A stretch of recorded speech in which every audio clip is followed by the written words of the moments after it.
Good morning students. आज हम class 10th के 4th chapter poem to the cuckoo के बारे में पढ़ेंगे। ये एक बहुत ही अच्छी पोएम है और इसके जो पोएट हैं उनका नाम है विलियम वर्ड्सवर्थ, जो कि नेचर के लवर है, जो नेचर से बहुत प्रेम करते हैं और उन्होंने बहुत सारी जो पोएम्स है नेचर के बारे में लिखी है। हम इसके पोएट के नाम को इस तरीके से भी लर्न कर सकते हैं, रिमेंबर कर सकते हैं कि कोयल किसकी है, तो कोयल WWW की है। इस तरीके से हम इसके जो पोएट के नेम को आसानी से लर्न कर सकते हैं। तो हम पोएम के बारे में आगे पढ़ते हैं। मैं इसका फर्स्ट स्टांजा पढ़ता हूँ और इसको स्टार्ट करता हूँ समझाना। O blithe newcomer I have hear thee and rejoice, O cuckoo, shall I call the bird, or but a wandering voice। यहाँ पर पोएट कोयल को संबोधित करते हुए कह रहे हैं, ओ ब्लाइथ न्यू कमर, हे नवागंतुक, तुम सभी ऋतुओं का स्वागत करती हो, मैं भी तुम्हारा स्वागत करता हूँ, तुम खुश मिजाज हो। I hear the and rejoice, मैंने तुम्हें सुना है। मतलब यहाँ पर पोएट बोल रहा है कि वह बचपन से ही कोयल की आवाज़ को, मधुर संगीत को सुनता हुआ आ रहा है।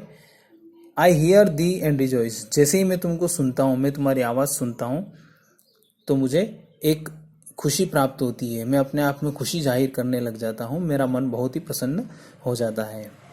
O cuckoo shall I call thee bird or but a wandering voice. Poet जो है इस आवाज़ को सुनता है, बचपन से सुनता हुआ आ रहा है, सिंस इज चाइल्डहुड।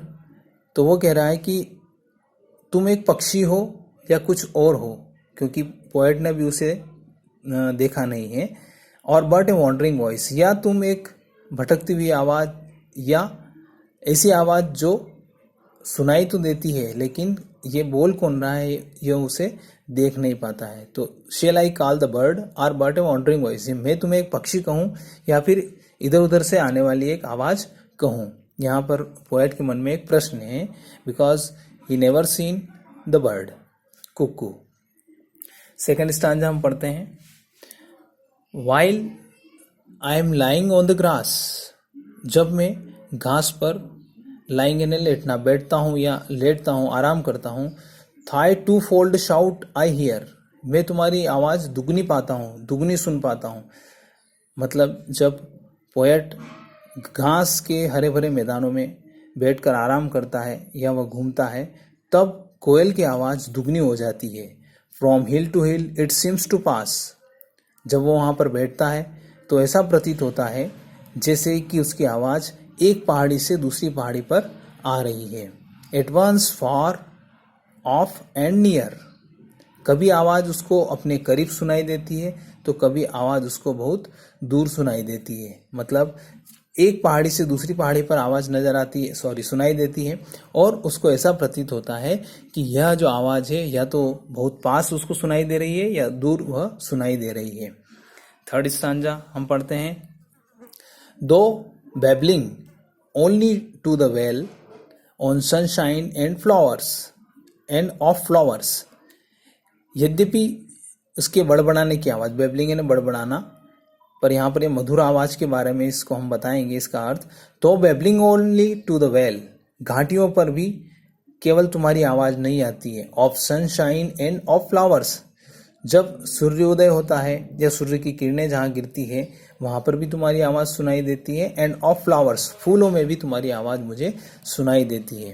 तो bringest unto me a tale of visionary hours, इस प्रकार की आवाज़ जब मैं सुनता हूँ तब मेरा मन बहुत प्रसन्न होता है और कई काल्पनिक कहानियाँ मेरे अंदर समा जाती हैं। कई काल्पनिक कहानियाँ मैं तुम्हारी आवाज़ के साथ सुनता हूँ, कई समय मेरा तुम्हारी आवाज़ सुनने में ही बीत जाता है। तो इस प्रकार से पोएट ने बहुत ही अच्छी सुंदर पोएम बनाई है और अच्छी सुंदर रचना की है। अगले स्टांजा में हम पढ़ते हैं।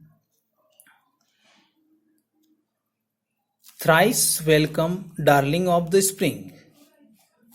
हे वसंत ऋतु की प्रेमिका,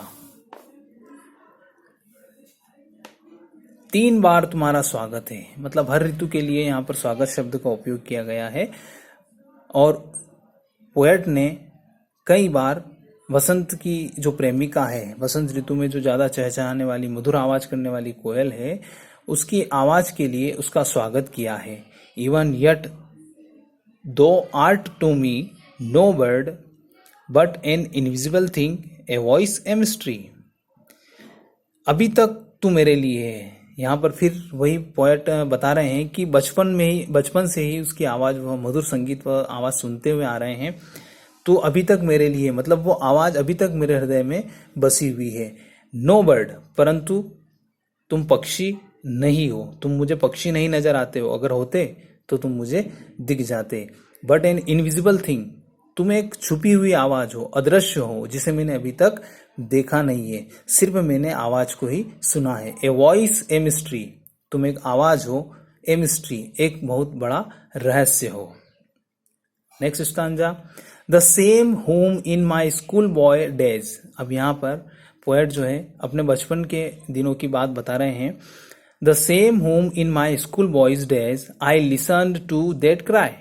जब मैं छोटा था, स्कूल जाता था और स्कूल के दिनों में भी यही आवाज में सुनता था।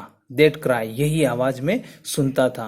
Which made me look 1,000 ways in bush, in tree and sky. जब मैं तुम्हारी आवाज बचपन में या स्कूल के समय में, स्कूल के दिनों में सुना करता था, तो मेरे अंदर एक उत्साह होता था और मैं उस आवाज को ढूंढने के लिए निकल जाता था कि आवाज आखिर कहाँ से आ रही है। मैंने हजारों रास्ते से, मैंने कई रास्तों से इस आवाज को ढूंढने की कोशिश की। मैंने झाड़ियों में तुम्हें ढूंढने की कोशिश की, पेड़ों पर तुम्हें ढूंढने की कोशिश की और आकाश में भी मैंने तुम्हें ढूंढने की कोशिश की।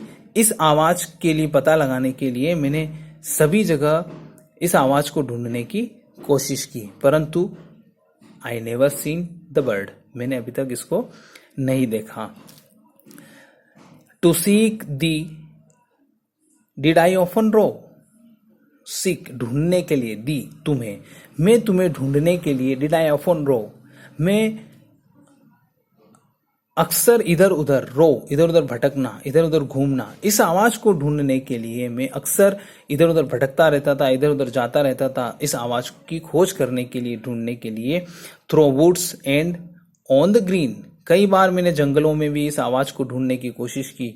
ये आवाज आखिर किसकी है, उसे ढूंढने की कोशिश की। ऑन द ग्रीन, हरियाली में भी मैंने, जहां हरे भरे वृक्ष हैं, पेड़ पौधे हैं, फूल है, उनमें भी मैंने इस आवाज को ढूंढने की कोशिश की।